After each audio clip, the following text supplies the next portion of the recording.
এখন আমি ক্লাস 8-এ পড়ি। Jatrabari ideal high school and college. সেখানে অনুষ্ঠান হচ্ছিল, আমাদের সাংস্কৃতিক অনুষ্ঠান। সেখানে পার্টিসিপেট করেছিলাম আমি। অনুষ্ঠান শেষ করে বাসাতে যাচ্ছি, হঠাৎ আম্মু ফোন দিয়েছে বাসা থেকে যে তুমি কোথায় আছো। যে হ্যাঁ মামি স্কুলে, তার বাসা চলে আসো তাড়াতাড়ি। আচ্ছা, বাসাতে গেলাম। তো ক্লাস 8-এ পড়া মেয়ে তো ছোটই হয়, দুষ্টামি ফাজলামি এসব নিয়েই তো থাকবো। বাসাতে যাবার পরে আম্মু রুমটা খুলে দিল, বললো যে তুমি ফ্রেশ হয়ে নাও। আমি বললাম কেন আম্মু, ফ্রেশ হবো কেন, আমি তখন সেলফি তুলবো। আসলাম প্রোগ্রাম থেকে, না তাড়াতাড়ি রেডি হও, বাসায় একটু গেস্ট আসছে। তো কিসের গেস্ট? এমনিতেই আসছে বেড়াতে। আমি ভাবলাম যে কে হতে পারে, হয়তো আব্বুর ফ্রেন্ড টেন্ড হতে পারে। আমি পাশের রুমে গিয়ে ফ্রেশ হচ্ছি, আম্মু বলছে শাড়ি পরো। আম্মু কেন শাড়ি পরবো? আচ্ছা পরো না আব্বু, পরলে কি হয়, এত একটা প্রোগ্রামে যাবো, তুমি পরো। আমার মনে কেমন কেমন লাগছিল যে প্রোগ্রামে যাবে, আম্মু তো কখনো আমাকে শাড়ি পরতে বলে না, সবসময় বলে যে পর্দার মধ্যে থাকবো। আজকে শাড়ি পরতে বলছে, ঠিক আছে আনন্দ টলে পরে নিলাম শাড়িটা।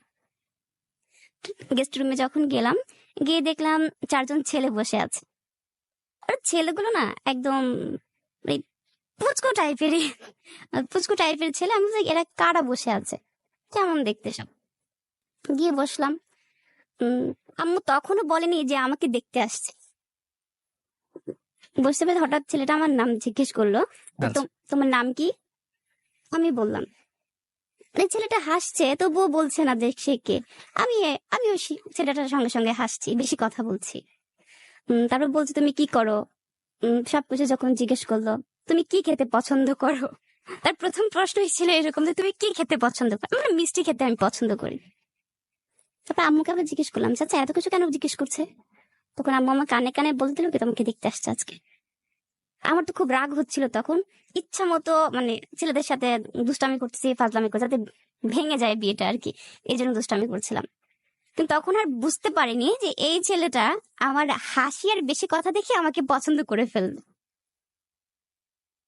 এরপরে ছেলেটা বলছে একটু দাঁড়াও তো। আমি বলছি কেন? কয় না একটু দেখবো যে মেয়ের পাটা ঠিক আছে কিনা, হাতটা ঠিক আছে কিনা, হাঁটতে পারি কিনা। তাই আমি তো হেঁটেই আসলাম, দেখতে পাননি? তারপরও ইচ্ছে হচ্ছে। আচ্ছা দাঁড়ালাম, সেও দাঁড়ালো, আমাকেও দেখো আমি ঠিক আছে কিনা। তখন বিরক্ত বোধ হচ্ছিল আমার। এরপর আম্মু বলে তুমি উঠে আসো, উঠে চলে গেলাম। এ বললো দাঁড়াও দাঁড়াও দাঁড়াও, মেয়ে দেখলে তো আবার টাকা দিতে হয়। আমার হাতে টাকা দিল। আমি নিয়ে একটু বিরক্ত বোধ করে আবার চলে গেলাম। এরপর ওরা খাওয়া দাওয়া করলো, দুষ্টামি। আবার বাসাতে সবাই যারা আছে, ছোট বোনরা যারা আছে, ওদের সাথে আনন্দ করছে। ঘন্টা 2 ছিল, তারপরে চলে গিয়েছে। এরপরে আপনার ফ্যামিলিতে কে কে আছে? আমার ফ্যামিলিতে এখন বর্তমানে আমার বাবা মা কেউ নেই। আচ্ছা, মানে মারা গিয়েছে। যেই সময় আপনি বলছেন সেই সময়টা কত সালে? 2012 সালে। 2012 সালে। সেই সময় আপনার ফ্যামিলিতে কে কে ছিল? আমার আব্বু, আম্মু, আমার বড় ভাই।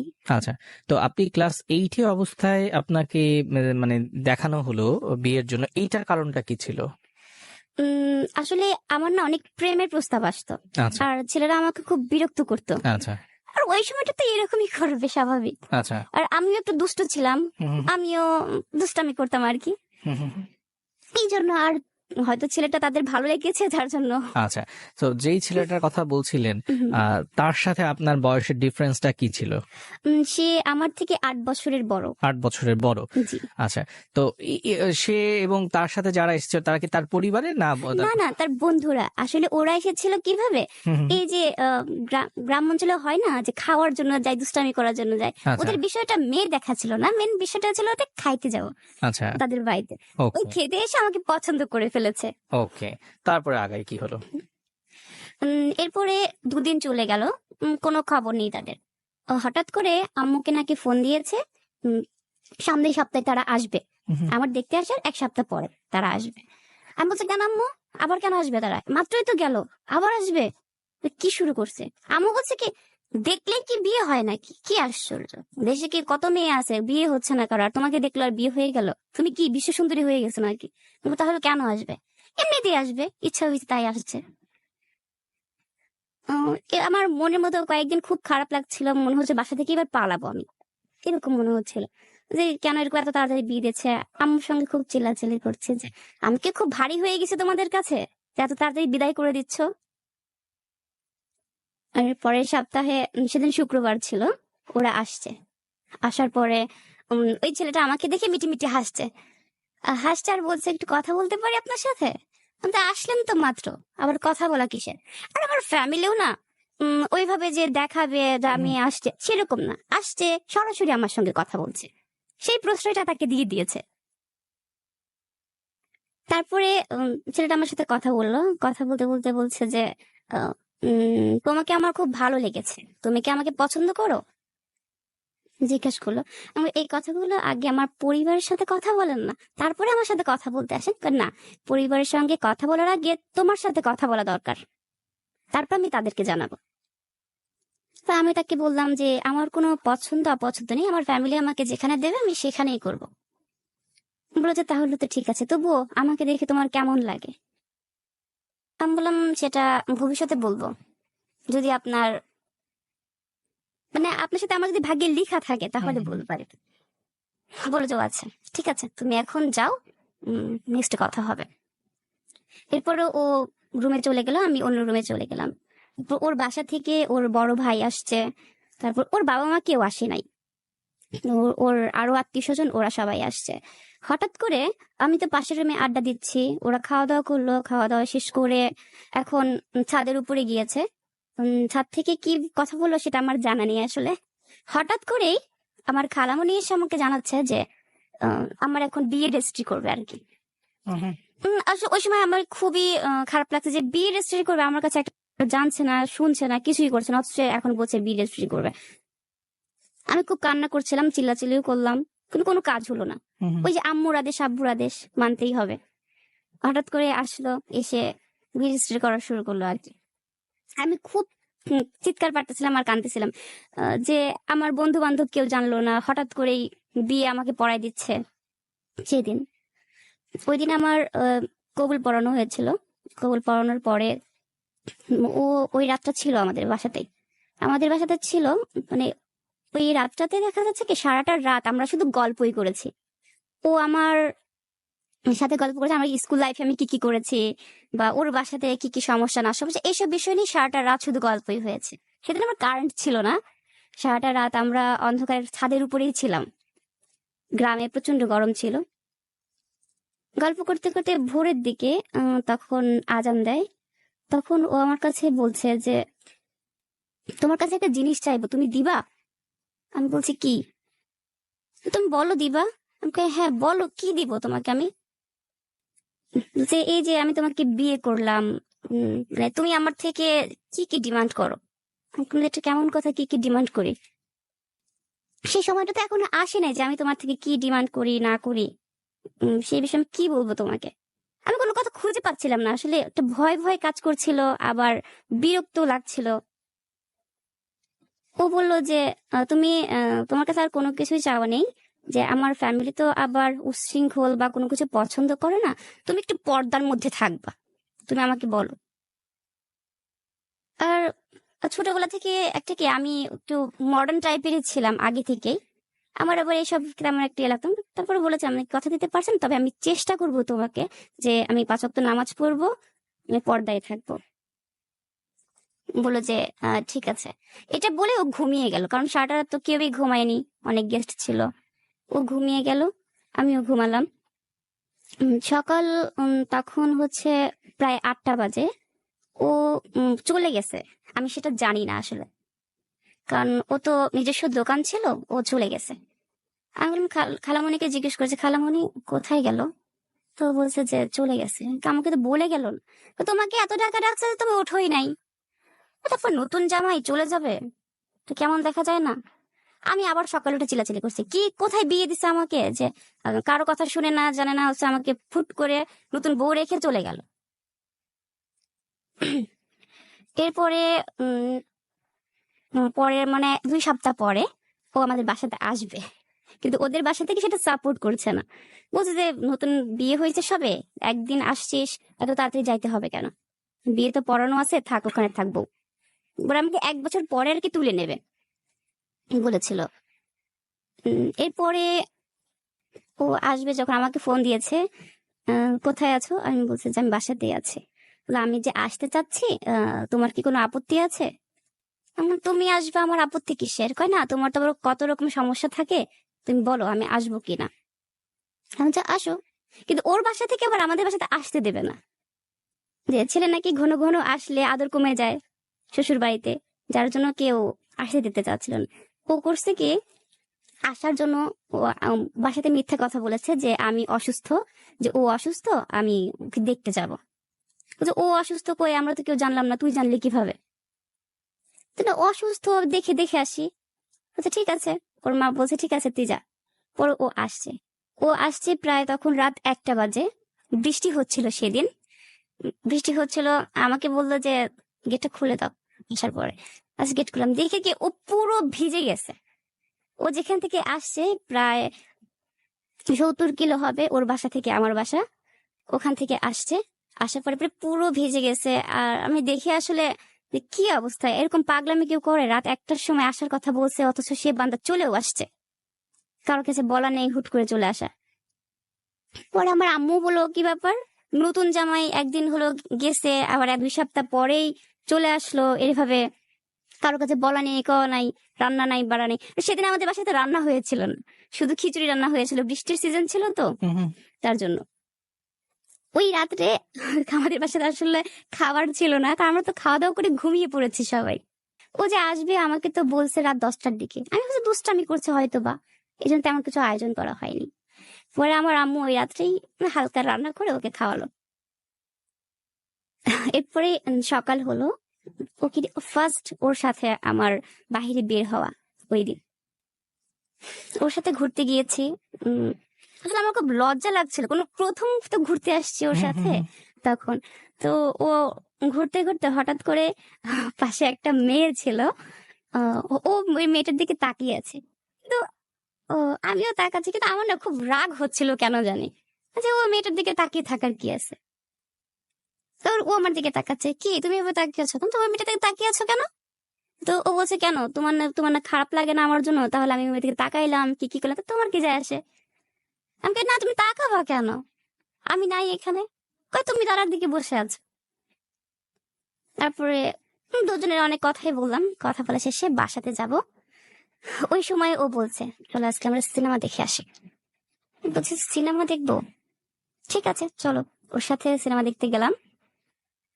এসে উম, রাত তখন 12টা বাজে, প্রায় 12টার দিকে বাসায় চলে আসলাম।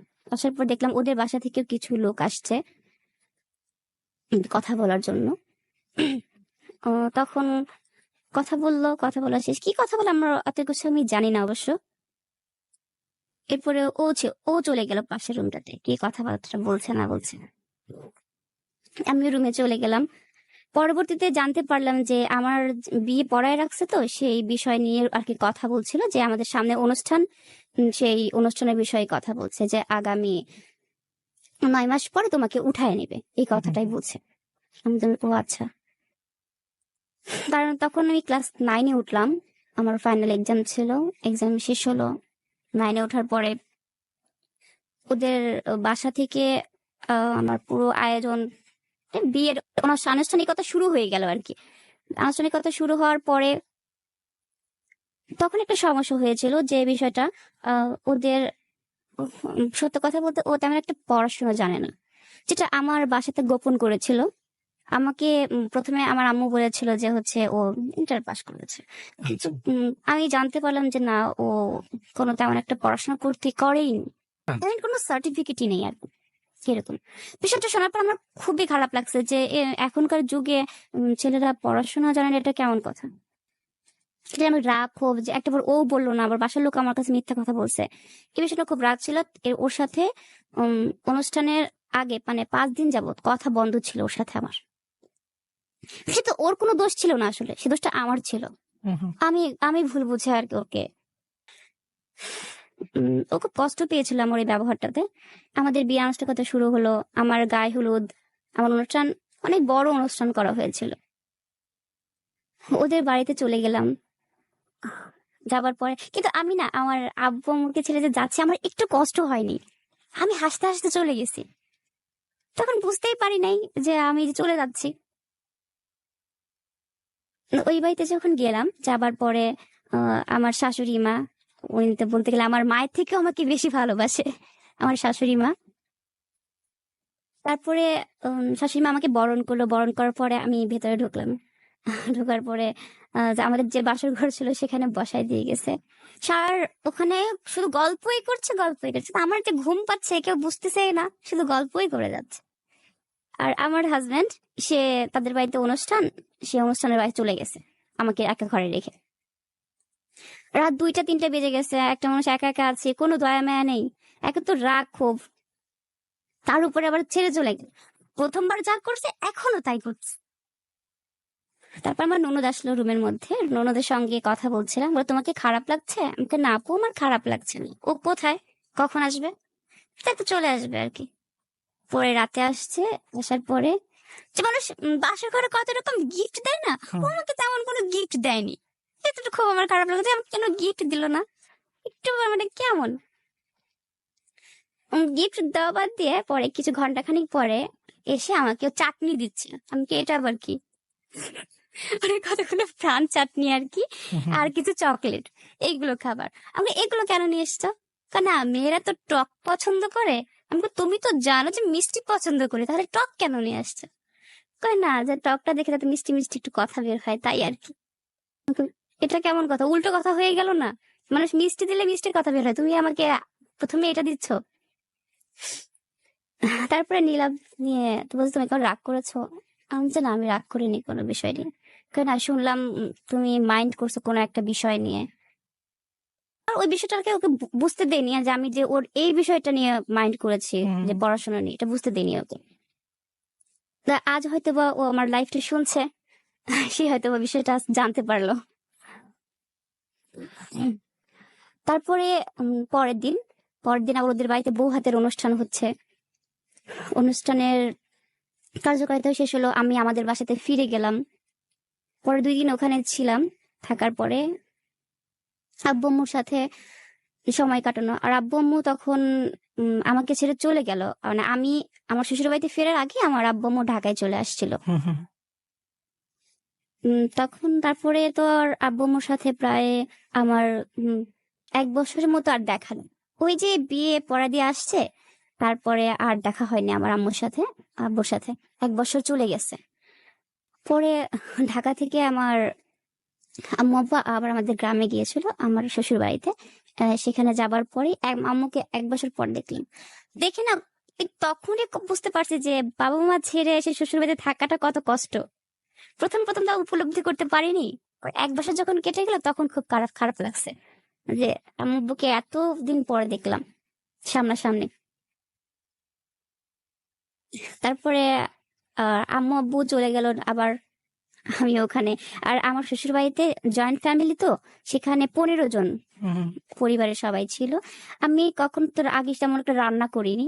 আমার 1 বছর পর আমার ওই বাড়িতে রান্না শুরু হয়েছে। আমার শাশুড়ি আম্মা চাকরি করে।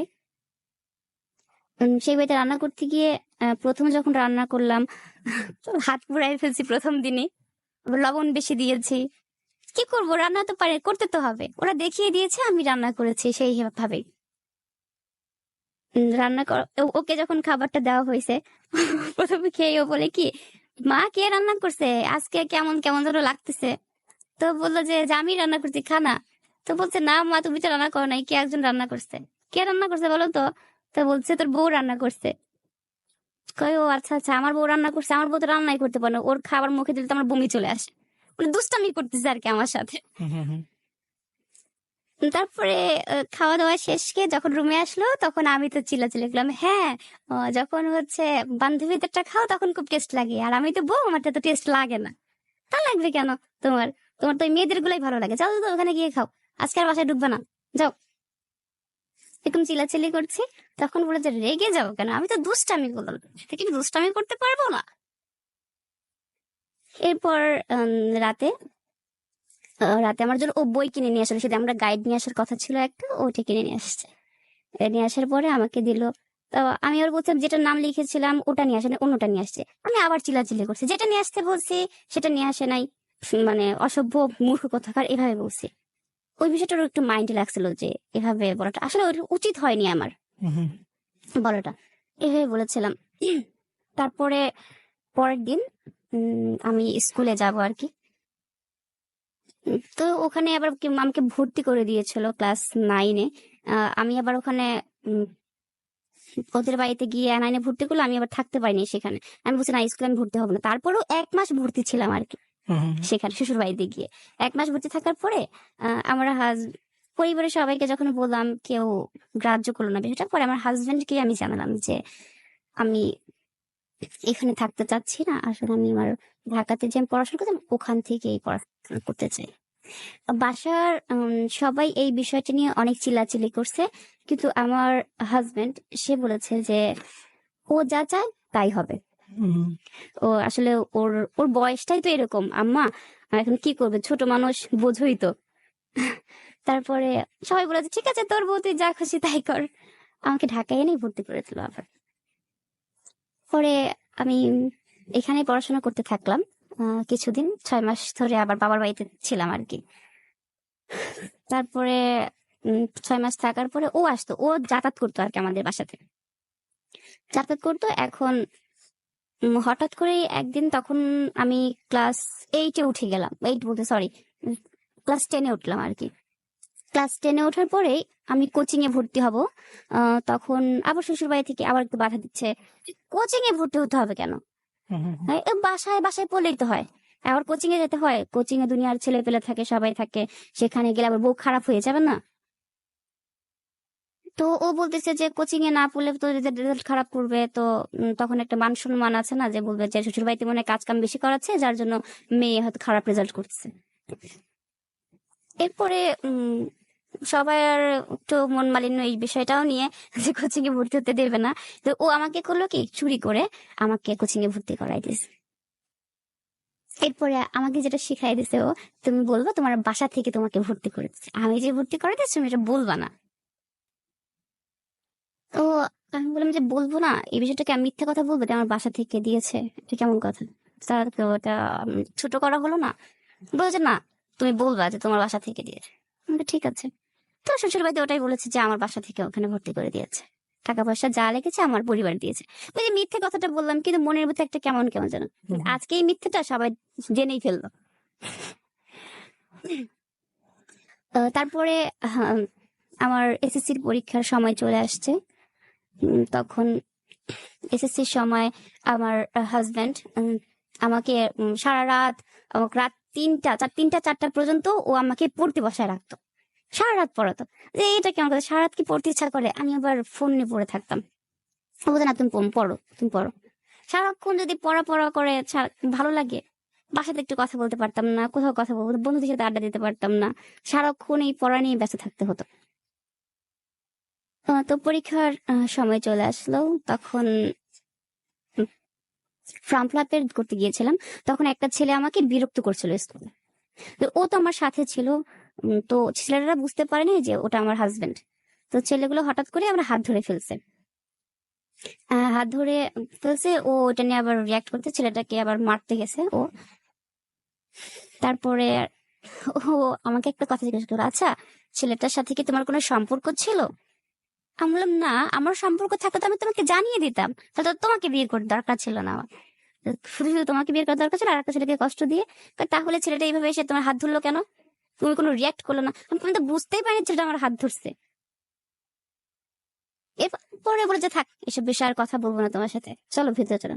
স্কুলের ভেতরে গিয়ে ফর্ম ফিল আপ করলাম, করার পরে চলে আসলাম বাসাতে। বাসাতে এসে আমি ফ্রেশ হচ্ছিলাম, ও রেডি হয়েছে, ও চলে যাবে। আমি কি হলো, বলছে না আমি চলে যাবো। যে কেন? না আমার ভালো লাগছে না তাই আমি চলে যাবো। আমি খাওয়া দাওয়া করে যাবো, ও খাওয়া দাওয়া করলো না, ওর একটু খারাপ লাগছে আর কি, এই জন্য আর খাওয়া দাওয়া করলো না, ও চলে গেল। পরে যাবার পরে প্রায় একদিন হয়ে যাচ্ছে, ফোন দেয় না। আমি ভাবছি কিভাবে, ফোন লাইনটা কেটে দিচ্ছে বারবার, আবার ফোন দিচ্ছে না। আমার খুব খারাপ লাগতেছে যে কেমন ব্যবহারে কষ্ট পেয়েছে, নাকি আমি কি করলাম, কোন বিষয়টা নিয়ে ওর মাইন্ড লাগতো, আমার সাথে কথা বলতেছে না। পরে পরের দিন আবার আমি ফোন দিচ্ছি, ও তাও ফোন রিসিভ করে না। পরে আমার আম্মুকে বিষয়টা বললাম যে আম্মু, ও না আমার ফোন রিসিভ করতেছে না। পরে আম্মু ওকে ফোন দিল যে কি হয়েছে বাবা তোমার, কিন্তু ওর খুব জ্বর ছিল, এখানে আমাদের বাসা থেকেই শরীরটা খারাপ লাগছে, কিন্তু ও একটা বড় না আমাদেরকে জানায় নাই সেই বিষয়টা। আমি তো ভাবছি যে হয়তো আমার কোনো বিষয় নিয়ে ওর খারাপ লাগছে বা কোনো কিছু, কিন্তু ও যে ওখানে অসুস্থ হয়ে পড়ে আছে এটা আমি বুঝতে পারি নাই। আমি এখানে ভুল বুঝে বসে আছি, ওখানে খুব জ্বর ওর, এখন আমি কি করব? আমি আম্মু আমি চলে যাই। আমি বলছি না তুমি একা একা যাবা কেন? ও তো আসবে না, ও তো অসুস্থ, আমি চলে যাই না। আম্মু বলে তুমি চলে যাবে, এটা কেমন দেখা যায় না, যে একা একা একটা মেয়েকে বলে যে পাঠায় দিছে। পরে আমার আব্বু আমাকে ওদের বাসাতে দিয়ে আসলো। দিয়ে আসার পরে আমি গিয়ে দেখি ওর গায়ে খুব জ্বর। আমি যখন গিয়েছি ওর মাথার কাছে, তো আমাকে দেখে খুব খুশি হয়েছে যে তুমি চলে আসছো না বলে। আমি তো ভাবছি তুমি আমার কাছে আসবাই না। যাক, একটু তাও তো একটু বোর সেবা পাবো, এভাবে বলছি বোর সেবা পাবো। উম, তারপরে উম, ওকে ডক্টরের কাছে নিয়ে গেলাম। নিয়ে যাওয়ার পর বাসাতে নিয়ে আসলাম। নিয়ে আসার পর আবার রান্না করতে বসলাম। রান্না বাড়া ও কি খাবে না খাবে, রান্না বাড়া শেষ করে ওর কাছে এসে বসলাম। তো ও বলতেছে যে আমার না খুব কষ্ট হচ্ছে। আমাকে কেন বলে বুঝতে পারতেছি না, মনে হয় শরীরটা খারাপ।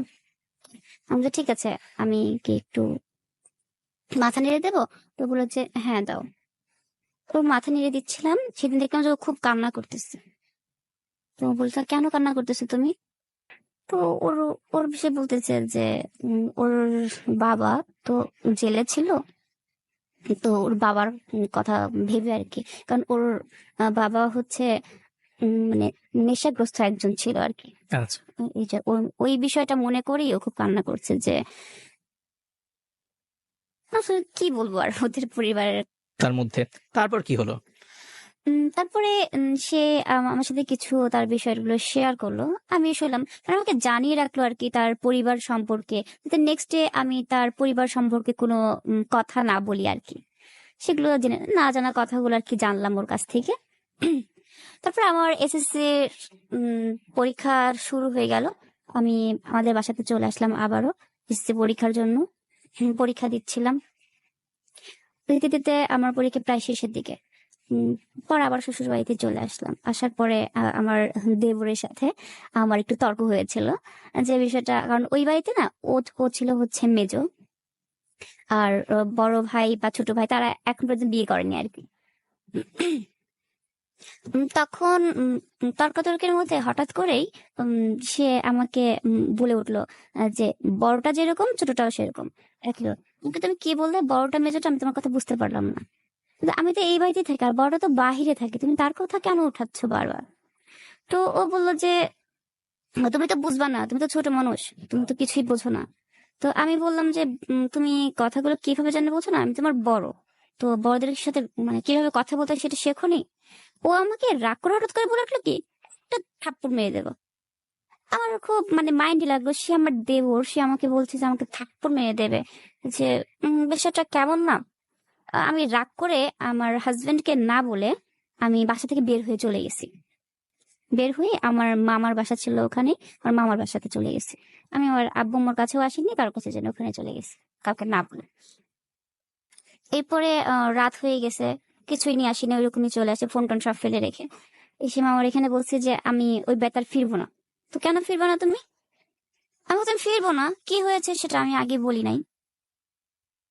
তো রাত হয়েছে, রাত হবার পরে আহ, ও আসছে, আমার হাজবেন্ড আসছে এখানে, যে কি ব্যাপার তুমি কাউকে না বলে চলে আসছো কেন? আমি বলছি আমি বাসা যাবো না। কেন যাবো না? তো বললাম যে তোমার ভাই আমার সাথে এরকম ব্যবহার করছে, আমি ওর বড় না, ও বড়দেরকে কিভাবে বলে চর মেরে দেবে?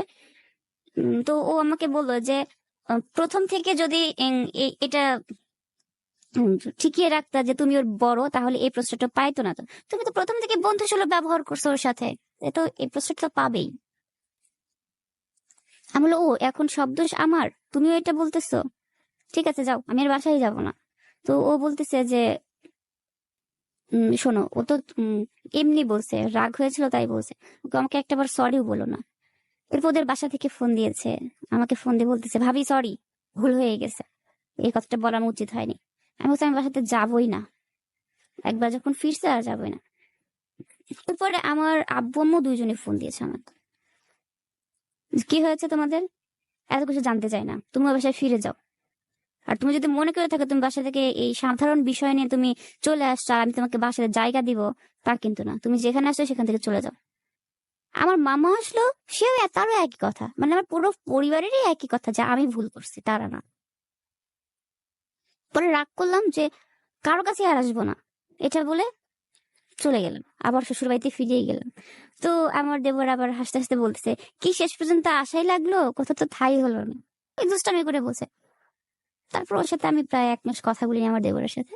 আমার হাজবেন্ড আবার বলতেছে যে এই ছোটখাটো বিষয় নিয়ে তো এটা কিছু নাই, যে তোমার মানুষের ঝামেলা হয় হচ্ছে তার স্বামীর সাথে, রাগ করে চলে যায়, আর তুমি কি করলা, তা না, তুমি উল্টা অন্যের সাথে ঝামেলা করে চলে গেলা সাধারণ বিষয় নিয়ে। এসব বিষয় নিয়ে কেউ রাগ করে পাগলি?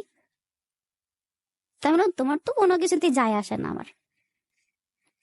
এরপর আমার পরীক্ষার রেজাল্ট হয়ে গেল, কলেজে ভর্তির সময় তখন আবার শ্বশুর বাড়িতে ঝামেলা শুরু হয়েছে যে আমাকে কলেজে ভর্তি হতে দেবেন, বিয়ের পরে মেয়েদের পড়াশোনা করতে নাই, তাদের কথা। কিন্তু বিয়ের পরে পড়াশোনা করলে কি হয়, না করতে নাই, মেয়ে বউকে এখন বাইরে ছেড়ে দিয়ে রাখছে, বিভিন্ন ছেলেদের সাথে মেলামেশা করে বেড়াবে, তখন খুব ভালো হবে। তারপর আমার হাজবেন্ড বলে যে না, ও পড়াশোনা করুক, আমি তো যে পড়াশোনা করতে পারলাম না, আমি চাই আমার ওয়াইফ পড়াশোনা করুক, আমাকে কলেজে ভর্তি করে দেবে। কলেজে ভর্তির উম, 3 মাস পরে হঠাৎ আমার প্রচন্ড মাথা ব্যথা করছিল, আমি উঠতে পারতেছিলাম না। তখন আমার পরীক্ষা শুরু হবে আর কি। মাথা ব্যথা করতেছে আর কেমন কেমন যেন লাগে আমার শরীর। তোমার হাজবেন্ড আসলে কি হয়েছে তোমার, আমার তো এমন না, ভালো লাগছে না, কেমন কেমন লাগে আমার শরীর। তো বলছে যে কি খারাপ লাগছে, ডক্টরের কাছে যাবা? তখন না, তেমন সমস্যা নেই। তো বললো যে হয়তো সেরে যাবে, আমি মানে আপা টাপা খেয়ে নিয়েছি, যে হয়তো এমনিতেই। পরে ছেড়ে দেওয়া বিষয়টা, এরপর আবার রান্না করতে গেলাম। রান্না করতে করতে আবারও প্রচন্ড খারাপ লাগতেছে, যে এমন লাগে কেন, আমার অস্থির অস্থির লাগে বুকের মধ্যে কেমন। এভাবে প্রায় মাসখানেকের মতো খালি এমনই লাগলো। পরে ও আমাকে জোর করে ডক্টরের কাছে নিয়ে গেছে। ডক্টর দেখালাম, ডক্টর বলল যে না, তেমন কোনো সমস্যা নেই, এমনি হয়তো বা হতে পারে। এমনি সমস্যা, আচ্ছা, চলে আসলাম। এরপর কলেজে ওঠার পরে আমার প্রথম পরীক্ষা শুরু, তখন পরীক্ষা দিলাম, পরীক্ষা টরীক্ষা শেষ হলো। তারপরে হঠাৎ তখনই আমার নাক দিয়ে অঝরে রক্ত পড়তেছে, কলেজের মধ্যেই, কলেজের মধ্যেই আমার রক্ত পড়তেছে নাক দিয়ে। যে সবাই বললো যে হয়তোবা গরমের সিজন, নাক দিয়ে হয়তো এমনি যে হাওয়া ছুটে যেরকম সেরকম হয়তোবা কিছু পড়ছে। তো আমি বললাম নাক দিয়ে তো হাওয়া ছুটে না কখনো, এখন নাক দিয়ে এরকম হাওয়া ছুটতেছে, তাহলে কি হতে পারে এটা আবার। আমি আবার তেমন ভয় টয় পাই না, হয়তো এমনিই হতে পারে, সবার তো শুনি যে পরে। তার বাসায় চলে আসলাম, বাসায় চলে এসে সবাইকে জানালাম বিষয়টা, বলো যে হয়তোবা গরম লাগছে তো এই জন্য হয়তো, ও হতে পারে। এরপরে ঈদ, ঈদের সময় আমাদের বাসা থেকে তো ওর জন্য মার্কেট করে নিয়ে গেছে, তারপর আমার জন্য, ওর পরিবারের জন্য, সবার জন্য আমাদের বাসা থেকে মার্কেট করে নিয়ে গেছে। এরপরে ও আবার আমাদের সবাইকে শপিং করে দিচ্ছে, দেবার পরে এবার বলতেছে যে তুমি আমার পরিবারকে বলবা কি যে এই সব টাকা তুমি দিছো। আমাকে, আমি মিথ্যা কথা কেন বলবো, তুমি দিছি, আমি তো দেই নাই, তো অযথা তুমি সবসময় আমাকে মিথ্যা কথা বলতে বলো। কই এই এই ছোটখাটো মিথ্যা কথা বললে কিছু হয় না, তোমার বললে সমস্যা কি?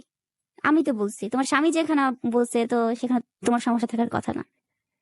তারপরেও কেমন দেখা যায় না এই বিষয়গুলো। তো বলছে না সমস্যা নেই, তুমি বলবা। আচ্ছা ঠিক আছে, বলবো। পরে সবাই জিজ্ঞেস করলো, তো ও সবার কাছে বলে রাখছে যে আমার বাবার বাড়ি থেকে সব মার্কেট দিছে, কিন্তু আসলে কিন্তু সব মার্কেট গুলো ও করে দিছে।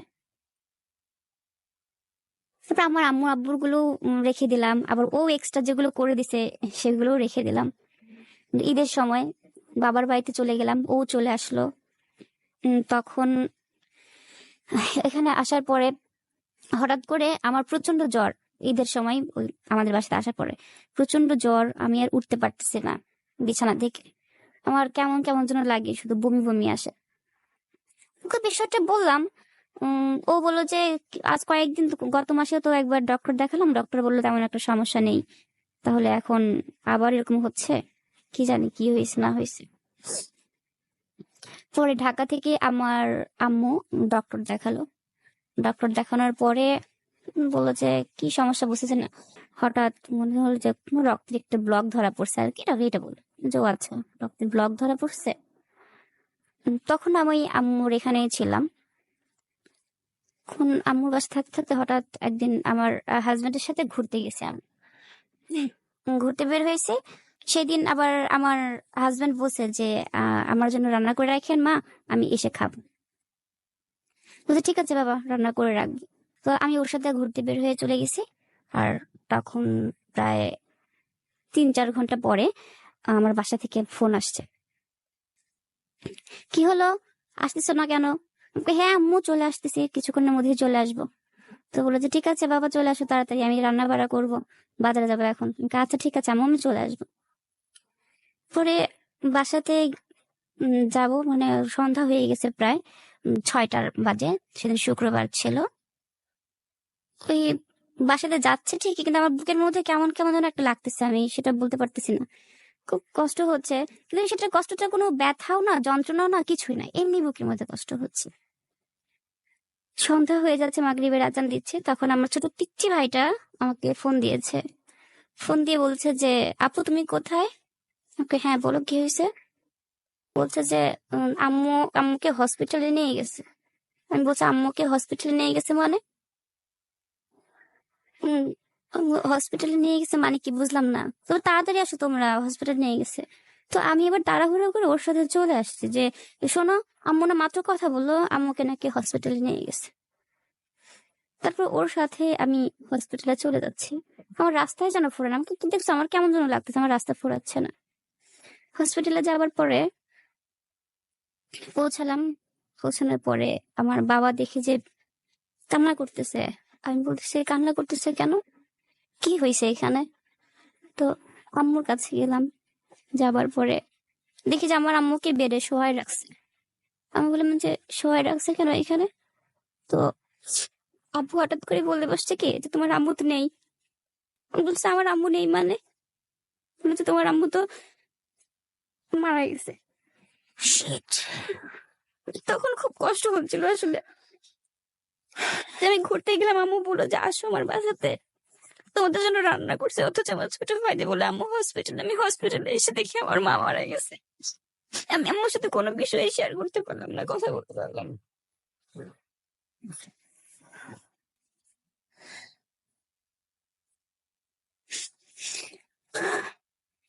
এরপরে আমি আম্মুকে ডাকি, আম্মু আর কথা বলে না। আমার হাজবেন্ড আমাকে বারবার টানতেছে, তুমি উঠো, তোমার আম্মু ঠিক হয়ে যাবে। ঠিক আছে আম্মু ঠিক হয়েছে, আমার আম্মু নাকি মারা গেছে, আর তুমি আমাকে সান্ত্বনা দাও যে আম্মু ঠিক হয়ে যাবে। আমার আম্মু তো আর কোনোদিন ফিরে আসবে না।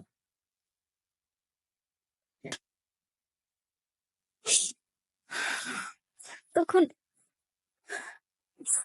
আম্মুকে আমার হসপিটাল থেকে বাসায় নিয়ে আসছে। নিয়ে আসার পরে সবকিছু রেডি করছে যে আম্মু মারা গেছে। কিন্তু আম্মু মারা যাবার 2 ঘন্টা পরে না, আমার আম্মুর মানে মনে হচ্ছিল কি আমার আম্মুর পেটের সাইডে লড়তেছে হঠাৎ করে। পরে আবারও হসপিটালে নিয়ে গেছে আম্মুকে, যে লড়তেছে, আমার আম্মু না বেঁচে আছে। সবাই চিল্লাচিল্লি করছিল ওর আম্মু তো বেঁচে আছে। আমার হাজবেন্ড তো বলছে হ্যাঁ আমার শাশুড়ি মা তো বেঁচে আছে। পরে ওকে আবার হসপিটাল আম্মুকে নিয়ে গেল। পরে ডক্টর বললো যে তোমার আম্মু তো অনেক আগেই মারা গেছে, আবার কেন এই রোগীকে নিয়ে আসছে? স্ট্রোক করার রোগী, এই জন্য হয়তো বা ব্লাডটা হয়তো ছেড়ে দিয়েছে, যার জন্য একটু ঝাঁকি দিয়ে উঠছে শরীরে, কিন্তু উনি অনেক আগেই মারা গেছে। পরে ওই কষ্ট করে একবার ফেরত নিয়ে আসা হয়েছে, আবার নিয়ে গেল।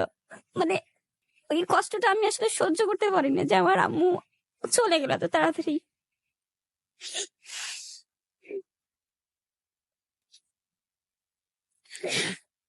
তারপরে আম্মু মারা যাবার আম্মুকে মাটি দেওয়া হলো। এরপরে আমার হাজবেন্ড আমাকে জড়িয়ে ধরে অঝরে কাঁদতেছে, আমাকে জড়িয়ে ধরে অঝরে কাঁদতেছে আর বলতেছে তুমি যদি মনে করে থাকো যে তোমার মা চলে গেছে, তুমি নিঃস্ব হয়ে গেছো, তা না, আমি তোমার জন্য আছি, আমার মা আছে, আমার পরিবার আছে, সবাই আছে। তুমি এসব নিয়ে কোনো চিন্তা করো না, কান্নাকাটি করো না, আমরা সবাই আছি তোমার পাশে।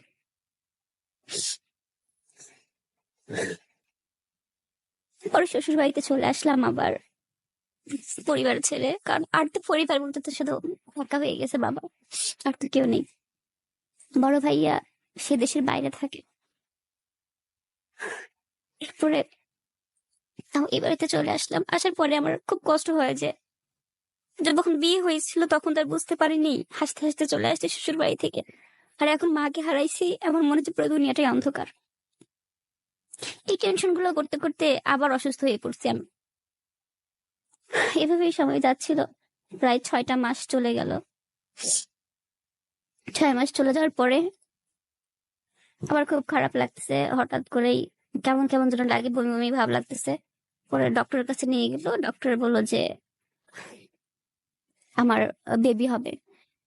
ডক্টর জানাল যেটা যে আমার বেবি হবে, তখন তো সবাই বাসার সবাই খুশি, যে আমিও খুব হ্যাপি যে আমার বেবি হবে।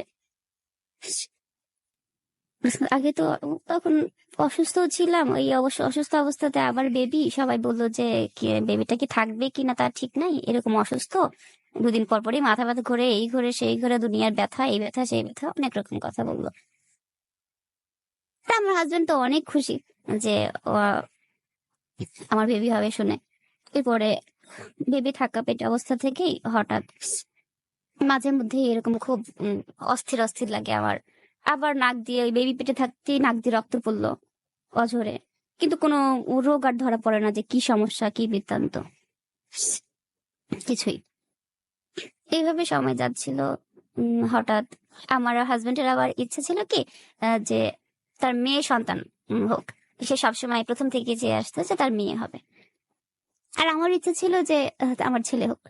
আর ও যখন শুনলো যে ওর ছেলে হবে, ও একটু কেমন কেমন যেন করলো আর কি, যে ছেলে হবে, কারণ আমাদের শ্বশুরবাড়ির বংশের মধ্যে মেয়ে কম, সবই ছেলে, যার জন্য তাদের মেয়েটা আশা করে। এরপরে এই আমার বড় যারও বাচ্চা হবে, আমারও হবে, আর আমার ছোট যা ছিল যে তারও হবে। আমরা 3জনই একসাথে সিরিয়াল হয়ে গেলাম, কারটা কবে হয়। এরপরে আমার ছোট যারটা আগে হলো ছেলে, তারও হলো, আর তার 3 মাস পরে আমারও ছেলে হইলো। ছেলে হবার পরে খুব ভালোই কাটছিল সময়গুলো। ভালোই কাটতে কাটতে হঠাৎ করেই আমার বেবির বয়স যখন 3 মাস, তখন আমি কলেজে গিয়েছি। আমার তখন ইন্টার সেকেন্ড ইয়ার এক্সাম চলছে। তখন কলেজে যাবার পরে হঠাৎ খুব খারাপ লাগছে, পরীক্ষা দিচ্ছি খুব খারাপ লাগছে। তারপরে চলে আসলাম ওখান থেকে, যে কেমন যেন লাগে আমার, মাথাটা তো ঘুরতেছে, পরীক্ষা ঠিক মতো দিতে পারলাম না, পরীক্ষা না দিয়ে চলে আসছি বাসাতে। বাসাতে এসে বলতেছে না আমার না খুব কষ্ট হচ্ছে, আমার জন্য কেমন লাগে, যে কষ্ট হচ্ছে কষ্ট হচ্ছে বলতে বলতে হঠাৎ করে না, মানে নাক দিয়েও মুখ ব্লাড আসলো, মুখ দিয়েও ব্লাড আসলো, অতিরিক্ত রক্তক্ষরণ হচ্ছিল। আর রক্তক্ষরণের জন্য মানে আমি আর সহ্য করতে পারছিলাম না কোনো কিছু, যে এত রক্তক্ষরণ হচ্ছে, আমি কি কাউকে ডাকবো, বাচ্চাটা ঘুমিয়ে আছে, কি করব। ওই রক্তটা দেখে ভয়ও পেয়ে গেছি আমি প্রচন্ড, ও ভয় পেয়ে গেছি যে কেন এরকম রক্তক্ষরণ হচ্ছে। পরে আমি চিৎকার দিছি, সবাইকে ডাকছি। ওই সবাইকে যখন ডাকছি তখন আমার আর সেন্স নেই, আমি অজ্ঞান হয়ে পড়ে গেছি সেখানে। পরে আমার হাজবেন্ড আমাকে আর এলাকায় যারা ছিল আর কি, তারা হসপিটালে নিয়ে গিয়েছে। নিয়ে যাওয়ার পরে তার মানে 12 ঘন্টা পরে আমার সেন্স ফিরেছিল, যে হয়তো ঘুম টুম পাড়ায় দিছে নাকি। আমি এবার তখন উঠেছি, আমি কোথায় আছি, বলেছি যে হসপিটালে। তো হসপিটালে আছে এখানে কেন, তো বলে তুমি অসুস্থ হয়ে পড়লাম তুই। ও আমি হসপিটালে চলে আসছি এত তাড়াতাড়ি, আমাকে কে নিয়ে আসলো, তো তুমি সবাই নিয়ে আসছে। ও আচ্ছা। পরে হসপিটালে 4-5 দিন ধরে হসপিটালেই ছিলাম। এখানে হসপিটালে থাকার পরে আমার বেবিটাকে তো আর 4-5 দিন দেখি না, ও তো ওকে তো বাসায় রেখে আসছে। 4-5 দিন বেবিকে দেখে আমাকে, আমি বাসায় যাবো, আমি আর এখানে থাকবো না, প্রচন্ড চিল্লাচিল্লি করতেছি বাসায় যাবো বাসায় যাবো। পরে আমাকে রিলিজ দিল, রিলিজ দেওয়ার পরে বাসায় নিয়ে গেল। তখনও বলেছিল যে কোনটা এমন কোনো সমস্যা নেই, রক্তে ব্লক রক্তে ব্লক, শুধু এই কথাটাই সবাই বলে যে রক্তে ব্লক ধরা পড়ছে, যে আর কি সমস্যা সেটা আর বলে না। তারপরে বাসায় চলে আসলাম, আসার পরে আমার হাজবেন্ড আবার আমাকে তখন কিছুদিন পরে ঢাকায় নিয়ে আসলো। ও নিয়ে আসার পরে বলতেছে যে কিছু টেস্ট করানো দরকার, ওখানে তো কি চিকিৎসা হয় না হয় বলা যায় না, আমি ঢাকাতেই ওকে নিয়ে যাই। তো ঢাকায় নিয়ে আসার পরে এখানে আমার টেস্ট করানোর পরে এরকম এই একই রকম সমস্যার কথা বলে যে তেমন কোনো সমস্যা নেই, সবাই শুধু বলে তেমন কোনো সমস্যা নেই। আসলে যে রোগটা ভিতরে হয়ে আছে সেটার কথা ডক্টরের কথা আর বলে না, বা সে টেস্টও দেয় না, শুধু একের পর এক শুধু টেস্ট করে, কিন্তু আসল যেটা ওইটাই করাচ্ছে। এরপরে বাসায় চলে গেলাম, আবারও এরকম ব্লিডিং হচ্ছে, 3 দিন 4 দিন পর পরে এরকম ব্লিডিং হয় অতিরিক্ত। পরে তার থাকা যায় না এরকম, এরপর আমাকে হসপিটালে ভর্তি করে দিল। একটা না, হসপিটালে থাকতে থাকতে হঠাৎ করেই আমি একদিন খেয়াল করলাম যে ওখানে থাকছি, আমার হাজবেন্ড প্রচন্ড কাঁদতেছে, প্রচন্ড কান্না করতেছে আমার হাজবেন্ড।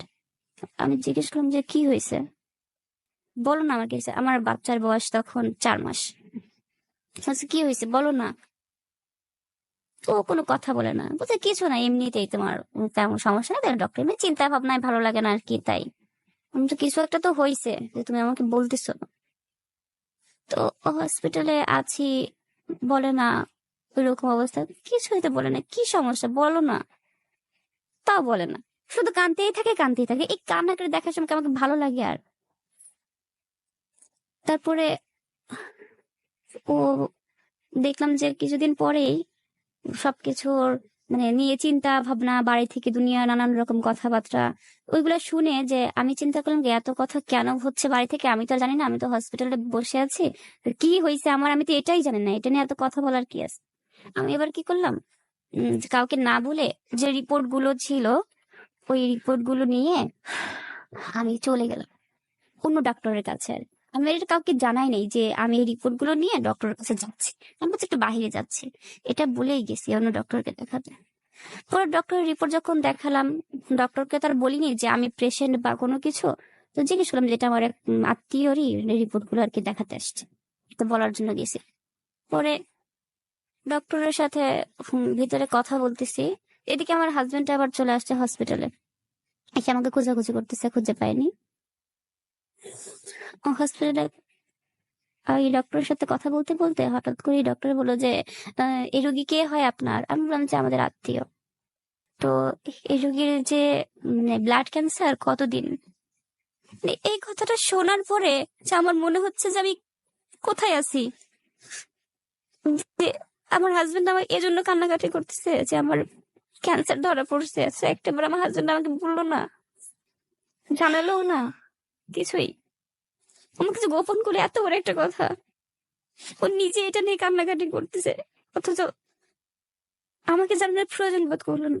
কারণ কি সবাই জানে আমাকে গোপন রাখছে এই বিষয়টা। এরপরে আমি চলে গেছি ওখান থেকে, গিয়ে আবার হসপিটালে গেছি। তখন আমার হাজবেন্ড আসে, তুমি কোথায় গেছিলা। আমি বাহিরে গেছিলাম ওই পাশে। তুমি বাহিরে গেছিলা, আমাকে বলে যাবো না, আমি এখানে টেনশন করতেছি, ফোন দিচ্ছি ফোন ধরো না কেন। তারপরে আমি ওকে জড়ায় ধরছি, জড়ায় ধরে অছরে কাঁদতেছি যে তুমি এই বিষয়টা আমাকে কেন গোপন করছো যে আমি আমার ক্যান্সার ধরা পড়ছে। একটা বারের জন্য তোমার মনে পড়লো না যে কথাটা আমার জানানো উচিত। পরে ও কাঁদছিল যে এই কথাটা আমি তোমাকে কিভাবে বলবো, আমি নিজেই তো সহ্য করতে পারি না, আমি তোমাকে কিভাবে জানাবো, যে তোমার বাড়ির সবাই জানে তার মানে এই বিষয়টা নিয়ে তোমাদের বাসাতে ঝামেলা হচ্ছে, একটাবার তুমি আমাকে জানাইলে না। আর এখন এটা শোনার পরে যে আমার কষ্ট হচ্ছে, তার কি করবো। সেগুলো তুমি চিন্তা করো না, সব ঠিক হয়ে যাবে, ডক্টর আশ্বাস দিছে যে ঠিক হয়ে যাবে, এসব কোনো বিষয় না। এখন কত জনের কত কিছু হচ্ছে, ও আমাকে শুধু সান্ত্বনাই দেয়। এই হসপিটালেই আছি, থাকতে থাকতে কিছুদিন ট্রিটমেন্ট চললো, চিকিৎসা চলতেছে চলতেছে রানিং, চলতে চলতে একটু সুস্থ দিকে ছিলাম আর কি আমি। তারপরে আমাকে রিলিজ দিয়ে দিয়েছে, মেডিসিন দিয়ে বাসাতে পাঠিয়ে দিয়েছে। বাসাতে পাঠিয়ে দেওয়ার পরে ও আমাকে বলতেছে যে উম, তোমাকে একটা কথা বলি। হ্যাঁ বলো। তো বলতেছে যে আমার তো একটু হাতের সমস্যা, তুমি যদি তোমার বড় ভাইয়ের কাছে একটু বলো যে এই মাসে একটু কিছু হেল্প করার জন্য। তো আমি বললাম যে উম, ঠিক আছে, আমি বড় ভাইয়ের সাথে কথা বলবো। তো বড় ভাইয়ের সাথে আমি কথা বললাম। কথা বলার পরে তো আমার বড় ভাই আবার, আমি যখন হসপিটালে ছিলাম তখন নাকি হেল্প করেছিল একবার। আমি এই বিষয়টা আবার জানতাম না আর কি, হয়তো আমার বাবার মাধ্যম দিয়ে করেছিল, কিন্তু জানতাম সেটা হয়তো আব্বু দিয়েছে, ও দেয়নি। তো এরপরে আবারও যখন আমি ভাইয়াকে বলতে গেলাম, ভাইয়া আমাকে মানে, তো রাব বিহেভ করেই বললো যে কি শুরু করছিস তোরা, যে তো তো তোদের এইভাবে দিতে দিতেই যাবো, আমার কি একটা ভবিষ্যৎ নাই? মানে তখন বিষয়টা খুব খারাপ লাগলো যে ভাই আমার সাথে এভাবে কেন কথা বললো, যে আমার কি ভবিষ্যৎ নাই? মানে এটা তো আমরা হাজবেন্ডকে বলতে পারতেছি না যে আমার ভাই এই কথাটা বলছে। সেটা কি অপমানজনক যে প্রথম চাইলো অথচ পাইলো না। তার আব্বুকে যে বললাম যে আব্বু, ভাইয়া এরকম কথা বললো যে তোমাকে নাকি প্রথমে দিছিল, তুমি নাকি এই বিষয়টা আমাকে জানাবা না? তো বললো যে আমি তো ওর কাছ থেকে নিছিলাম ঠিক আছে, কিন্তু আমি তো তোমাকে দেওয়ার কথা বলে নেই, আমি তো আমার জন্য নিয়েছিলাম। তো তো তোমাকে দিয়ে দিছে, কে এটা নেওয়ার কথা কি হয়েছে? আমাকে হ্যাঁ, তোমার ছেলে আমাকে এইভাবে কথা শোনাইলো। তো বললো যে ঠিক আছে তুমি যাও, আমি আব্বু বলতেছে, আমি ব্যবস্থা করতেছি। আমি বললাম ঠিক আছে, আমি চলে যাই। পরে আমার হাজবেন্ড জিজ্ঞেস করতেছে যে ভাইয়া কি বললো। আমি আর উত্তর দিতে পারছি না যে ভাইয়া কি বললো। কিভাবে বলবো যে নিজের রক্তের ভাই যদি এই কথা বলে, এটা কি বলা যায় তার কাছে যে আমার ভাই এই কথাটা বলছে? তারপরে আমি চুপচাপ শুধু অঝরে কাঁদতাম, অঝরে কাঁদতাম, কি করবো? এরপরে আমার প্রচন্ড সমস্যা শুরু হয়ে গেল। একদিন দুই দিনও যায় না, সারাক্ষণ নাক দিয়ে অঝরে রক্ত পড়তে থাকে, মুখ দিয়েও রক্ত পড়তে থাকে, রক্ত পড়তে থাকে। আর মানে চোখের নিচ দিয়ে একটু কেমন কেমন লাগে। আর আমার শরীরে মানে লাল লাল রেশ বের হয়ে গিয়েছিল, কারণ তখন মাঝখানে একটু বাদ দিয়েছিলাম ট্রিটমেন্টটা, যার জন্য শরীর দিয়ে মানে রেশ বের হয়ে যাওয়ার কারণে আমার শরীর লাল হয়ে যাচ্ছিল। আর প্রচন্ড যন্ত্রণা হচ্ছিল তখন, আমি আর সহ্য করে থাকতে পারতেছিলাম না। যে কি করব, সহ্য করতে পারতেছিলাম না, বলতেও পারতেছি না। পরে না পেরে আমার হাজবেন্ডকে বলছে, দেখো আমার না এরকম সমস্যা হচ্ছে আর এগুলা বের হচ্ছে। পরে আমার হাজবেন্ড কি করলো, আবারও ঢাকা মেডিকেলে আমাকে ভর্তি করে দিল। ওই যে ঢাকা মেডিকেলে ভর্তি শুরু হইলো, ওখানেই আছি। এদিকে ব্যবসা বাণিজ্যের অবস্থা তো খুব খারাপ। ট্রিটমেন্ট চালাতে চালাতে অলরেডি তখন ট্রিটমেন্ট করতে করতে 20 লাখ টাকার মতো তখন শেষ করে ফেলছে আর কি, প্রথম অবস্থাতেই।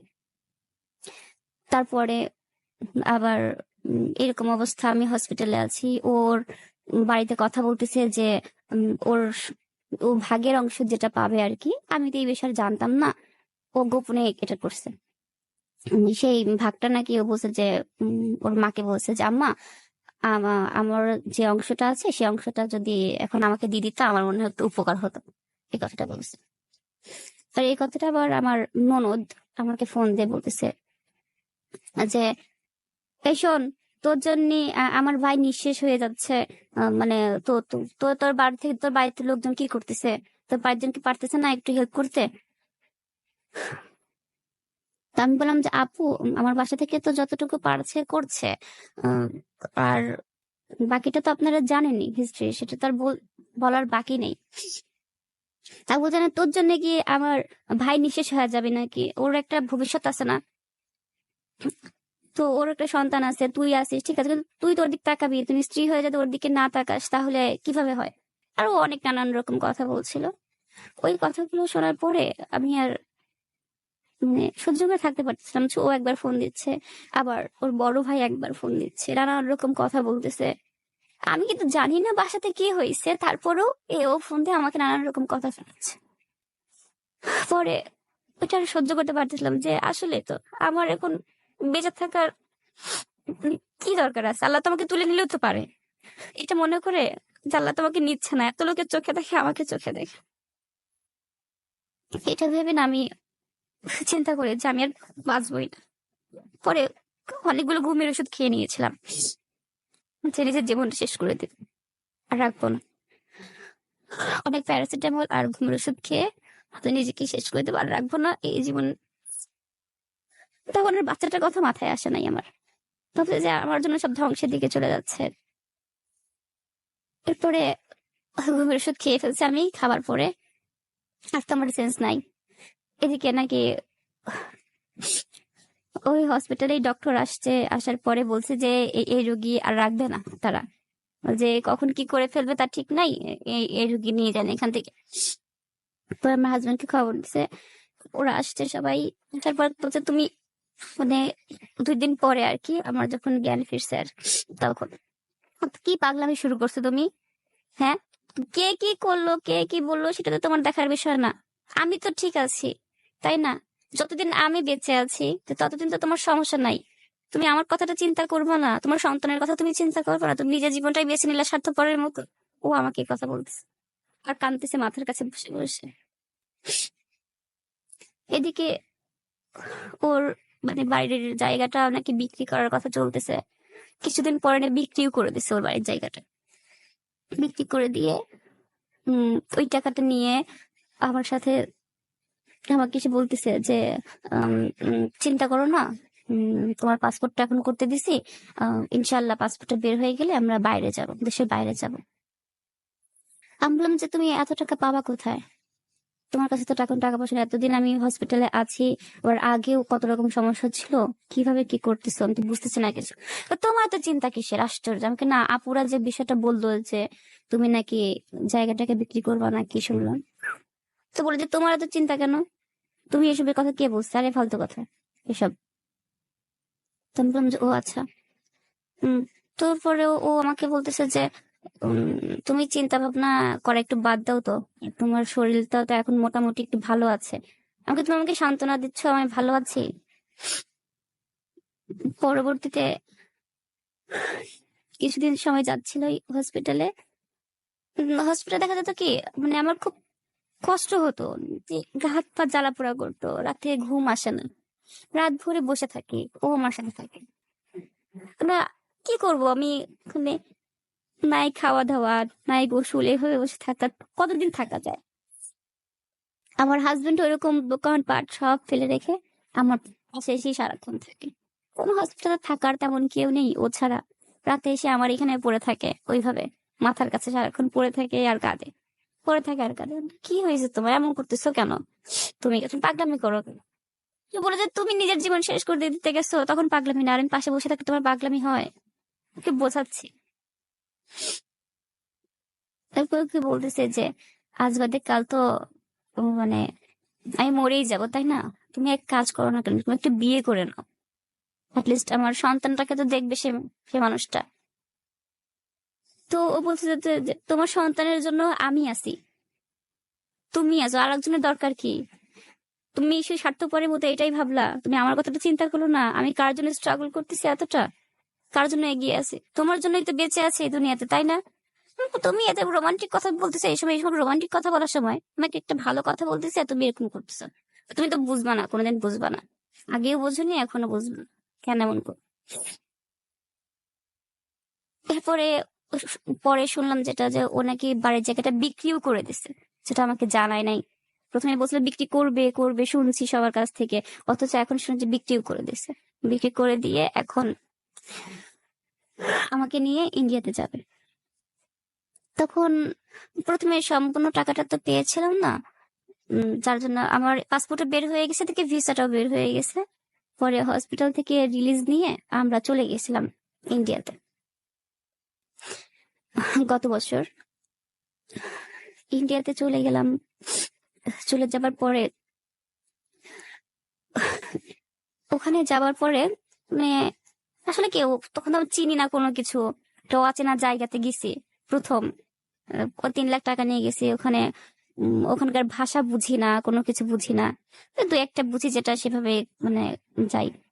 চেন্নাইতে গিয়েছিলাম, ভেলুরে। ওখানে চিকিৎসা করানো হলো কিছুদিন। উম, করানোর পরে হঠাৎ সব টেস্ট আবার নতুন করে দিল। ঢাকাতে যে টেস্ট গুলো করছি সেই টেস্ট গুলো ওখানে আবার নতুন করে দিল। দেবার পরে আবার আর একটা টেস্ট, সেটা তো বোন মেরো করতে হয়, যে ওই বোন মেরো করতে যে কি যন্ত্রণা, যে এটার কি বলবো, এতটা যন্ত্রণা যে হয় বোন মেরো করাতে সেটা আমি জানতাম না। পরে করালাম, করানোর পরে ডক্টর বললো যে ওর অবস্থাটা তেমন একটা ভালো না, যে কি হবে সেটা বুঝতে পারছি না আসলে। শরীরের 80% মানে 80%ই খারাপের দিকে, আর বাকি 20% এখন এটাতে আল্লাহ যদি রাখে আর কি, এই কথা বলবো। তো ওখানে বললো যে এখানে আপনারা 6 মাস থাকেন, থাকার পরে ঠিকমতো চিকিৎসা করলে যদি হয় তাহলে ভালো হলেও হতে পারে। তার জন্য অনেকটা টাকার দরকারের কথা বললো আর কি। তখন আমার হাজবেন্ড বললো যে এখন তো এটা নিয়ে আসি নাই। তো আমরা পরবর্তীতে ওখানে প্রায় মাসখানেকের মতো আমরা ছিলাম ইন্ডিয়াতে ভর্তি। থাকার পরে ওখানেও তেমন কিছু খেতে পারতাম না, কি করে চলতে পারতাম, সারাক্ষণ ওই স্যালাইনের মাধ্যমে থাকতে হতো। আর এত পরিমাণ জ্বালাপোড়া করতো শরীরে যে ওই মানে জায়গাটাতে যে থাকে আসলে সেই বুঝতে পারে মনে হয় এই যন্ত্রণাটা কতটুকু। এর থেকে মনে হচ্ছে আল্লাহ তুলে নাও, না তো আমাকে ভালো করে দাও। পরে আমার হাজবেন্ডকে না পেরে আমি বলতেছি যে আমি মনে হয় আর পারতেছি না, আমার মনে হয় সেই সময় এখন চলে আসছে, তুমি আমাকে না মাফ করে দিও, আমি তোমার সাথে কত খারাপ ব্যবহার করছি, তুমি সাথে মাফ করে দিও, তোমাকে ভুল বুঝছি, আর দেখো এই সময়টা তুমি আমার পাশে আছো, তো তুমি চিন্তা করো না, তো কিচ্ছু হবে না। পর ডক্টর ওখান থেকে বলতেছে যে অনেকটা ও ভালো হয়ে যাবে কিন্তু অনেকটা সময় লাগবে, আবার টাকা পয়সার দরকার, নিয়ে যায়নি। পরে আমার হাজবেন্ড করলো কি, ওখান থেকে চলে আসলাম আমরা, যে এখানে থেকে কি করব, কোনো কিছুই হচ্ছে না, এর থেকে আমরা ঢাকায় যাই, গিয়ে একটা ব্যবস্থা করবো। পরে বাংলাদেশে আমরা চলে আসলাম, আর বেবিটাকে রেখে গিয়েছিলাম, তো পরে চলে আসলাম এখানে। আসার পরে আমার হাজবেন্ড যেটা করলো, মাঝখানে তো প্রচন্ড সমস্যা শুরু হয়ে গেল। এরপরে শ্বশুর বাড়িতে আবার ফিরে আসলাম। আসার পরে মানে আমাদের অবস্থাটা খুবই খারাপের দিকে, আমার শরীরের কন্ডিশনটাও খুবই খারাপ, যে আমার সারা শরীরে ফোস্কা পড়ে গেছে, যে আমি তো আর তেমন চলাফেরাও করতে পারতেছি না, গিরায় গিরায় প্রচন্ড ব্যথা হচ্ছে। পরে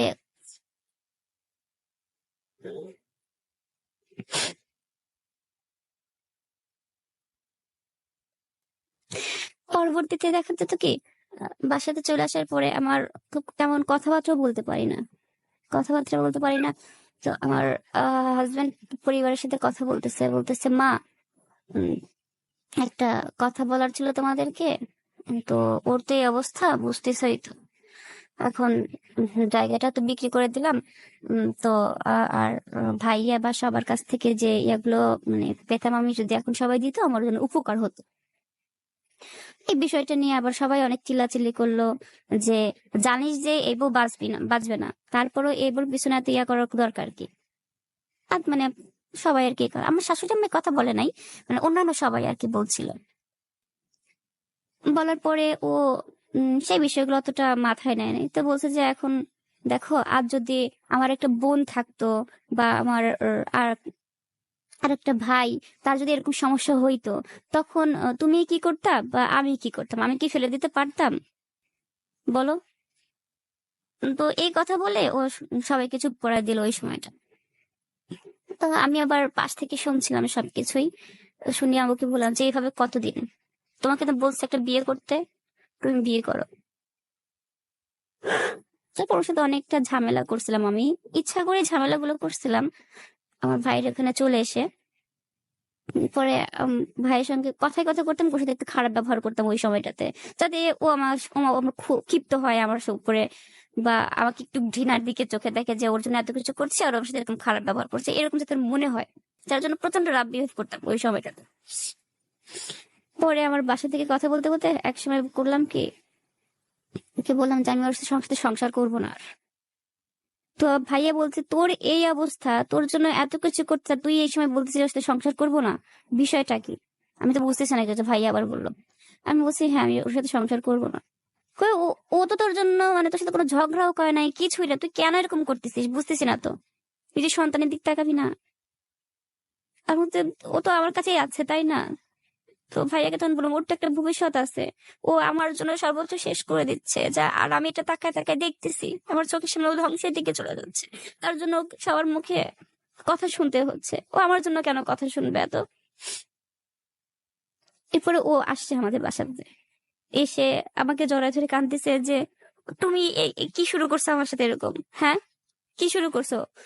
মানে আমি কি তোমার কাছে কিছুই না? আমাদের সংসারটা কি খেলনা নাকি? বুঝতেছি না তো। তুমি বাইরে থেকে আসার পর থেকে এরকম করতেছো। পরে আমি বললাম যে দেখো, আমি আজ না হয় কাল তো মরেই যাব, তোমার তো একটা ভবিষ্যৎ আছে, সে সেই দিকে একটু তাকাও না। তো বলতেছে যে তুমি বেঁচে থাকলে আমার সবকিছু সব ঠিক হয়ে যাবে, আর কিছু দরকার নেই, তো চলো বাসায় ফিরে চলো। পরে বাসাতে ফিরে গেলাম। যাবার পরে ওখানে আমার শাশুড়ি আম্মারা সবাই কথা বললো। কথা বলতে বলতে হঠাৎ করে আমার বড় ভাসুর বলে বসলো আর কি, বলতেছে যে তুমি তো আমার ভাইটাকে একদম চুষে খেয়ে দিলা, আর তো আর উঠার কায়দা নাই। এরপর মাঝখানে তো লকডাউন পড়ে গেল। লকডাউনের সময়টাতে তো আমার অবস্থাটা আরো ক্রিটিক্যাল অবস্থা। তখন ঢাকা মেডিকেলে আমি আসলাম, আসার পরে আমার কেমো দেওয়ার কথা বললো ডক্টর। তখন কেমো চলতেছে। প্রথম 3টা নিয়েছি, নেবার পরে তো অবস্থার খুবই খারাপের দিকে চলে গেল।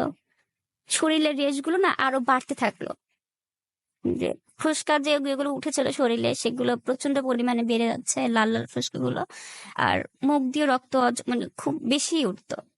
প্রথমে তো একরকম ছিল, এখন শুধু ঘন ঘন রক্ত ওঠে কেমন হওয়ার পর থেকে। পরে হসপিটালে অ্যাডমিট হয়ে গেলাম আমি একটা না। এখানে আমার খাওয়া দাওয়া টোটালি বন্ধ করে দিল ডক্টর, বললো যে ওর ভাত টাত কোনো কিছু আর খাওয়া যাবে না। তো আমি হসপিটালে আছি এখন। তো ওখানে যখন ছিলাম তখন আসলে মানে মৃত্যুটা যে মানুষ কাছে থেকে যে এরকম দেখে না, মানে মনে হয় যে আমি এটাই মনে হয় দেখছি যে আজ মনে হয় আমার মৃত্যুটাই হয়ে যাবে। আমার কাছে প্রতিটা দিন মনে হতে এরকম ছিল যে এই বুঝি জানটা বের হয়ে গেল, এই বুঝি জানটা বের হয়ে গেল। আমার এতটা কষ্ট হয়। এদিকে ক্ষুধা লাগে প্রচন্ড, তোর খাবারও খেতে দেয় না, মানে স্যালাইন চলে শুধু। স্যালাইন চলে কতক্ষণ? একজন মানুষ কি ভাত ছাড়া টিকতে পারে? ও ভাত খেলে হতো কি মুখ দিয়ে রক্ত উঠে আসতো, রক্ত বমি হতো আমার অতিরিক্ত, রক্ত বমি হতো, যা খেতাম রক্ত বমি হতো, আর থাকতে পারতাম না। এদিকে ক্ষুধাও লাগে। আমার হাজবেন্ড আসছে, আসার পর বলতেছে কি যে কি হয়েছে, আমাকে আমার না খুব ক্ষুধা লাগছে, আমার ভাত খেতে ইচ্ছে করতেছে। তো বলতেছে কি যাই তো আর কয়টা দিন, তারপর তো ঠিক হয়ে যাবে, একটু পানি খাও। আমি আবার প্রচন্ড কান্দিছি, আমার ক্ষুধা লাগছে, আর তুমি বলতেছো ভাত খাবো, আমি পানি খাইতে বলতেছো, আমি এখন ভাত খাবো, আমার ভাত নিয়ে এসে দাও। কান্দিছি। ও বলতেছে পাগলামি কেন করতেছো, তুমি ভাত খেলে তোমার সমস্যা হয়? আমি বলি, না আমি খাবো। পরে ও আবার আমাকে একটু ডক্টরকে না জানিয়ে এসবকে একটু রুটি খাওয়াই দিচ্ছে আর কি। ওই যে খাওয়ানোর পর থেকে আবার ওরকম রক্ত বমি শুরু হয়েছে, মানে পেটে খাবার পড়লেই রক্ত বমিটা আমার শুরু হয়ে যায়। এরপরে আমার হাজবেন্ড ওইগুলো দেখে তো কাঁদতে কাঁদতে চলে গেল।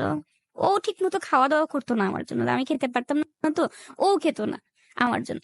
ওই সবসময় দেখা যেত হালকা খাবার খেয়ে আমার মাথার কাছে বসে থাকতো সারাক্ষণ। ওই ব্যবসা বাণিজ্য সব ছেড়ে হসপিটালে আমার এখানে বসে থাকে করোনার মধ্যে। আর তখন তো সবই বন্ধ, নিঃশেষের মতো অবস্থা। সারা শুকুন আমার সাথে থাকে এই পাশেই, কিন্তু এইভাবে কতদিন আমার আর কিছুই ভালো লাগে না।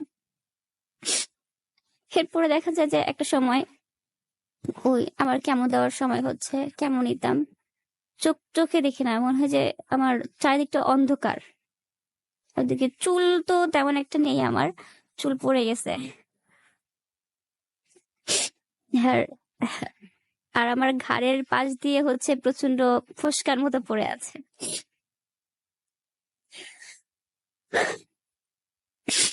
আর একদিন রাত 3টার দিকে আমার প্রচন্ড শ্বাসকষ্ট শুরু হয়েছে। শ্বাসকষ্ট হচ্ছে আবার, মানে কেমন কেমন যেন লাগে। আমি আমার হাজবেন্ডকে বলতেছি যে দেখো আমার না খুব খারাপ লাগতেছে, আমার মনে হচ্ছে যে আজকে মানে আমার শেষ সময়টা চলে আসছে, আজ বলছি আমি মরেই যাব। তুমি চিন্তা করো না, এসব বাদ দাও না, এসব চিন্তা করতে হয় না, আমাকে না আমার খুব কষ্ট হচ্ছে। পরে ডক্টর রানিং এ যে থাকে ওনাকে নিয়ে আসলো, নিয়ে আসার পরে ডক্টর বললো যে ওর তো তো অবস্থা খুবই খারাপ। তো কি অবস্থা তো বলতে পারতেছি না। পরে সকাল হলো, ও সকালে দেখে একদিক দিয়ে আমার ব্লাড দিচ্ছে ডক্টর, আর একদিক দিয়ে সব ঝরে যাচ্ছে। এক হাত দিয়ে ব্লাড দেয় আর একদিক দিয়ে সব ঝরে যায়, মানে শরীরে ব্লাড থাকেই না, কথা সব ঝরে যাচ্ছে। একদিক দিয়ে দিচ্ছে আর একদিক সব ঝরে যাচ্ছে। তো ডক্টর বললো যে এর অবস্থাটা তেমন একটা ভালো না, তো আপনারা কি করবেন দেখেন। ডক্টর বলি, পরে আমার হাজবেন্ড তার যে দোকান ছিল এখানে, এক শোরুম ছিল, সেই শোরুমটা ও সেল করে দিয়েছে। সেল করে দিয়ে আহ, আমার কাছে সেটাও গোপন রাখছে, যে আমাকে বলে নাই যে সেটা সেল করে দিয়েছে সে। দেওয়ার পরে ও বলতেছে আমাকে যে তুমি আহ, আহ, কি কি ভাবতেছে এত কিছু। আমি কই, কি আমি তো বাঁচবো না। তো আমার মনে হয় সেই সময়টা চলেই আসছে। তুমি এক কাজ করো, আমাকে বাসায় নিয়ে যাও এখানে না রেখে। তো ও বলতেছে যে কি কথা বলো তুমি, এগুলা বলো তো। তো হ্যাঁ, তুমি আমাকে বাসায় নিয়ে যাও, আমি মনে হয় আর বাঁচবো না, আমার সময়টা শেষে। আমার খুব কষ্ট হচ্ছে এইখানে। তো বলতেছে চিন্তা করো না, সব ঠিক হয়ে যাবে। তো ও আমার কেমন ব্যবস্থা করলো, প্রতিদিন দেখা যায় 3টা করে, তখন লকডাউনের মধ্যে আমার কেমন দেওয়া লাগতেছে, নিচ্ছে। তো এই কেমন নিচ্ছে ঠিকই, কিন্তু এতটা যে মানে কষ্ট হচ্ছে সেটা আমি বলতে পারছি না। আমি বলছি এসব নিবো না, আমি আর কিছু নেবো না, আমার আর কিচ্ছু ভালো লাগে না, আমি একটু বাসায় যাব, আমি একটু বাসায় নিয়ে চলো না। তো ও বলতেছে যে বাসায় এইভাবে কিভাবে নিব। ও আমাকে একদিন শুক্রবার ছিল, শুক্রবার একটু ঘুরতে নিয়ে গেছে আমাকে রাস্তার মধ্যে, ঘুরতে নিয়ে গেছে একটু। তখন ও করলো কি, হঠাৎ ঘুরতে ঘুরতে আমার মাথাটার মধ্যে কেমন যেন করতেছে, আমার রক্ত বমি উঠে গেছে ওই রাস্তার মধ্যেই ওর সাথে। তো আবার ও আমার সাথে চিল্লাচিল্লি করলো যে তোমাকে বারবার বসে আসার দরকার নেই, না ঘুরতে যাবো, বেরোবো বেরোবো। এখন দেখো রাস্তার মধ্যে কি অবস্থা, একটা সবাইকে ভয় পাওয়াই দিচ্ছ। পরে আবার হসপিটালে ফিরে গেল। আমি ওকে বলছি আমি মনে হয় আর বাঁচবো না, জানো আমার মনে হয় সত্যিই মনে হয় আর বাঁচবো না। কিছুদিন আগে, সপ্তাহ 2 আগে, ওর একটা মোটর সাইকেল, দোকানটা তো সেল করেই দিছে, ওর একটা মোটর সাইকেল ছিল, সে সম্বলটুকু হিসেবে মোটর সাইকেলটা ও গত 2 সপ্তাহ আগেও বিক্রি করে দিয়েছে। সেটা আমাকে আর জানায় নাই একটাবারও।